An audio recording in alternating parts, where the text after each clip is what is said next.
हैं phrases. Phrases का उपयोग आंसर फ्रेमिंग में कर सकते हैं।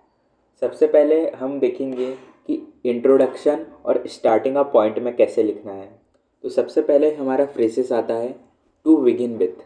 इसका यूज़ हम कर सकते हैं जब आप अपने आंसर की शुरुआत कर रहे हो। जैसे कि example, to begin with education is the foundation of every successful society. इसमें मतलब बताया है। और फिर दूसरा फ्रेसेस हम देखें, इट जनरली बिलीव दैट, मतलब ऐसा माना जाता है। इसका उपयोग हम कब कर सकते हैं? जैसे कि पब्लिक ओपिनियन में कर सकते हैं। Let example, it is generally believe that hard work always leads to success. और आप अपने मन से भी आंसर बना सकते हैं, it is generally believe that discipline is the key of success. ऐसे आप स्टार्टिंग या इंट्रोडक्शन में लिख सकते हैं। फिर आता है हमारा तीसरा phrases, one of the most important expect is. इतना लिखने के बाद आप अपना आंसर फ्रेम कर सकते हैं। इसका यूज़ जब आप एक मेजर पॉइंट को इंट्रोड्यूस कर रहे हो तब इसका उपयोग कर सकते हो। फिर आता नहीं, सॉरी, एग्जाम्पल में इसका यूज़ है, one of the most important expect in is maintaining discipline in life. और भी एग्जाम्पल हो सकता, मतलब इसका ही और बना सकते हैं हम, one of the most important expect is do exercise regularly. ठीक है, अब देखते हैं, eight the outset it is worth mentioning that. इसका यूज़ कर सकते हैं स्टार्टिंग में एक ज़रूरी बात को हाईलाइट करनी हो। जैसे, at the outset it is worth mentioning that technology has a change our lifestyle. ठीक है, उसके बाद आता है हमारा इन द प्रेजेंट सिनेरियो, मतलब जो अभी चल रहा हो टॉप, मतलब क्या कह सकते हैं, स्टोरी में, उस पर हम बात कर रहे हैं। जैसे कि जब आप करंट सिचुएशन की बात कर रहे हो, let us example, in the present scenario unemployment is a major issue in many countries. तो ये मतलब पहला इंट्रोडक्शन थोड़ा सा दिया और फिर हमने आंसर को फ्रेम करा। और भी आप अपने मन से बना सकते हो, in the present scenario India population become problematic because lack of food. ठीक है, अब उसके बाद हम देखेंगे याला, there is no denying the fact that, मतलब जब अगर फैक्ट की बात होती है, अगर कोई भी फैक्ट की बात हो रही है तो उसमें हम इसका उपयोग कर सकते हैं। जब कोई फैक्ट ऑब्वियस हो, मतलब सिंपल सा हो, ऑब्वियस हो मतलब हमें पहले से उसको पता हो। जैसे example, there is no denying the fact, मतलब कोई इस फैक्ट को झुटला नहीं सकता, that climate change is the global threat, मतलब जो ग्लोबल वार्मिंग जो ज़्यादा चेंज हो रही है, जिससे मतलब क्लाइमेट चेंज हो रहा है, इससे हमको बहुत बड़ा खतरा है। इन एडिशन मोर पॉइंट, अब हम पढ़ेंगे इन एडिशन मोर पॉइंट। तो हमने क्या, सबसे पहले हमने क्या देख लिया कि आंसर में जो लिखना है वो फर्स्ट पॉइंट पे हमने देखा कि इंट्रोडक्शन। ठीक है, इंट्रोडक्शन देखने के बाद अब हम देखेंगे कि जो बीच बीच में जो पॉइंट है उनमें जो हमको ऐड करना है वो हम कैसे करेंगे, एडिंग मोर पॉइंट। ठीक है, फ्रेजेस पहला है हमारा फर्दर मोर। इसका यूज़ एक और स्ट्रॉन्ग पॉइंट को ऐड करना हो तब यूज़ हो सकता है। Example, further more education improves an individual social awareness. Further more मतलब और भी, इसको हिंदी ट्रांसलेट में अगर बोलूँ तो ठीक है। अब ये सब फेस सेम ही है, बस थोड़े थोड़े इनके डिफरेंस है।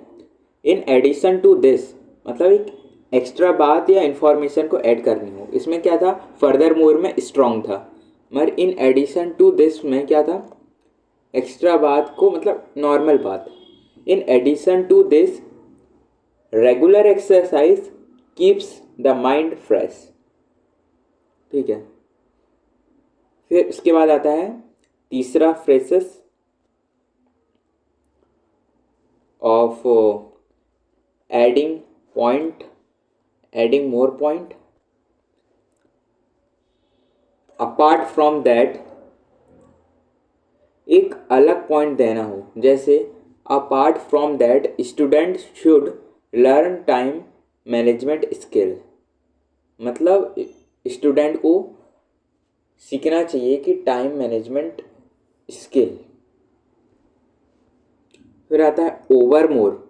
ओवरमोर का मतलब होता है एक और स्ट्रॉन्ग बनाना हो पॉइंट को। मतलब पहले भी यहाँ पे हमने बना चुके हैं पॉइंट को स्ट्रॉन्ग, मगर और बनाना है।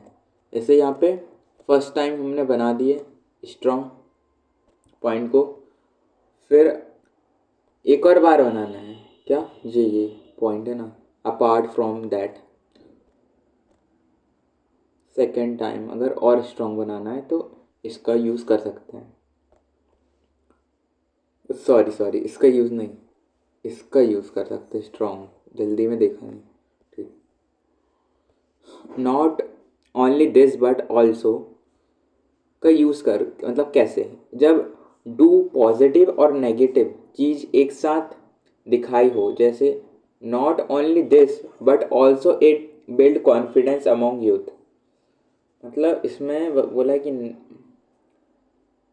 बस ये नहीं कर रही, मतलब एक ऐसा पॉइंट जैसे कि ये खाना नहीं खा रहा, मतलब खाना बस नहीं खा रहा है और ये खेलने भी जा रहा है, ऐसा कुछ पॉइंट है। Another significant point is that इसका यूज़ करते हैं जब इम्पोर्टेंट बात को हाईलाइट करना हो, मतलब थोड़ी स्ट्रांग हो और मतलब ऐसे दिखाना हो, हाईलाइट करना हो। Another significant point is that education reduce poverty. ठीक है, मतलब अलग से और ये भी है पॉइंट कि एजुकेशन गरीबी को कम कर रही है। Giving example. अब एग्जाम्पल में कैसे देख सकते हैं, ये देखिए पहला फ्रेसेस आता है हमारा फॉर इंस्टेंस। अगर छोटा मोटा एग्जाम्पल देना हो तो ऐसा हम मतलब इसका यूज़ कर सकते हैं आंसर फ्रेमिंग या आंसर राइटिंग में। For instance, mobile phones make online learning easier. अब उसके बाद हमारा दूसरा फ्रेजेस आता है किसका, आंसर बनाने, गिविंग एग्जाम्पल, सॉरी आंसर नहीं बोल दिया। फॉर एग्जाम्पल, प्रैक्टिकल या रियल लाइफ केस देना हो। For example, India has made great progress in the IT sector. ठीक। उसके बाद थर्ड फ्रेजेस आता है to illustrate this point. Statement को क्लियर बताना हो, मतलब हमने पॉइंट लिख दिया है पहले ही, उसको हमको एक्सप्लेन और अच्छे से करना है। या जैसे कि वो नहीं आता कि अनसीन पैसेज, उसमें मतलब ऐसा कुछ लिखा रहता है, मतलब कुछ नहीं, मतलब लिखा रहता है, फिर वो पॉइंट में जो एग्जांपल मतलब केस स्टडी, सॉरी अब याद आया, केस स्टडी लिखा रहता है। तो उसके बाद जो एग्जांपल देते हैं मतलब उसको हम क्या कर रहे हैं, बता रहे हैं, मतलब एग्जांपल देख के मतलब ऊपर की स्टेटमेंट को क्लियर बना रहे हैं। यही होता है टू इलिस्ट्रेट दिस पॉइंट का use. To illustrate this point we can, मतलब इसका मैं एग्जांपल बोल के बता रहा हूँ। To illustrate this point we can take this example of renewable energy. अब उसके बाद आता है चौथा, this can be seen in the case of. इसका उपयोग कर सकते हैं पर्टिकुलर सिचुएशन दिखानी हो। This can be see in the case of Japan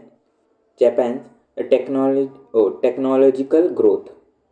मतलब अगर हम जापान की बात कर रहे हैं और जापान मतलब एक पर्टिकुलर सिचुएशन, मतलब हम जापान की टेक्नोलॉजी की बात कर रहे हैं तो हम ऐसे दिखा सकते हैं इन द केस सी, मतलब केस दिख रहा है कि जापान की technology growth. A classic example of this, मतलब वेल नोन एग्जाम्पल देना हो, मतलब हम जो पहले से जानते हैं। A classic example of this, Mahatma Gandhi leadership in India's freedom struggle. Such as का एग्जाम्पल देना हो, मल्टीपल एग्जाम्पल लिस्ट करना हो, मतलब बहुत, सच एज का मतलब बहुत सारे एग्जाम्पल, जैसे there are many source of pollution such as vehicle industries and plastic waste. इसकी वीडियो आएगी अगर इस वीडियो में 10 लाइक होगी।